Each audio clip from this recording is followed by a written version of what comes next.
ئەوەی بەغداوەی کە بیسمان بەڕێز عەبادی باسی کرد بە لە نەورۆ شتێک دەنێری جا کەی دەبیت و چەند دەبی لە بۆچێ معلوم نییە ئەمە بەردەوام دەبین بەپێی ئەو داهاتی کە دێتە بەردەست وەزارەتی دارایی خشتەی خۆی و دابەشی دەکات. گفتوگۆیەکی جدی لە نێوان سەرۆکوەزیرانی هەرێم و سەرۆکوەزیرانی عێراق هەبووە لە هەفتەی ڕابردوو بە تەلەفۆن و لەسەر ئەو کۆمەڵک بابەت و بەتایبەتی مەسەلەی فڕۆکەخانەکان و موچە گفتوگۆی لەسەرکرایە لە ڕووی مەبدا لە یەک نزیک بوونەوەک هەیە و ئەو قسانەی بەڕێز عەبادی لە پرس کۆنفرانسەکەی چەند ڕۆژی پێش ئێستا ڕنگدانەوەی ئەو پەیوەندیە تەلەفۆنیە بووە و هیوادارین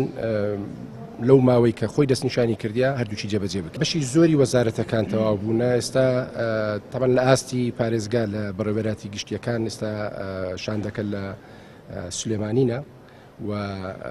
ئەوەی پەروەردە و تەندروستی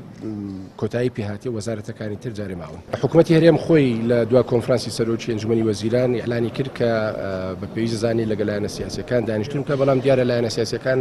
ئەو تەجاوبیان نەبووە بەڵام لەگەڵ لایەنە سیاسیەکان لە ناو پەرلەمان دانیشتنمان هەبووە کتلە سیاسیەکان فراکسیۆنەکان جگەل لە بەڕێزان لە